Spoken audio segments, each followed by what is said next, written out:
Mayong adlaw, gi-turn over na sa Department of Health kon DOH Region 12 ang 20 ka rolls sa insecticide-treated screens. Kinialang sa mga daycare centers da sa Barangay Lagaw, Barangay San Isidro ug Barangay City Heights sa General Santos City.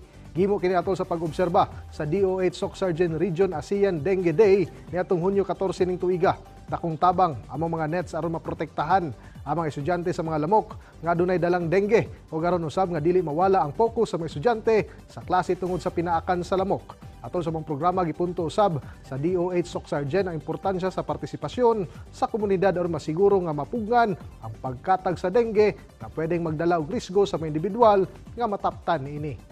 Samtang gi-turnover na sa Department of Science and Technology Region 12 ang Citronella Distillery Equipment da sa New Rizal Social Action Farmers Association Samlang, Cotabato.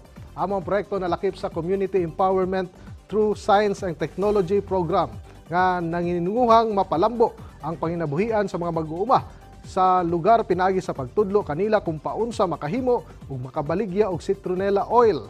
Gawa sa mga ekipo gipasalig usab sa DOST Region 12 nga magpahigayon usab sila og mga pagbansay aron mas mapalambo pa ang abilidad ug kaalam sa mga mag-uuma. Ilado ang citronella oil isip epektibong insect repellent ug magamit usab kini nga aromatherapy ug cosmetic industry.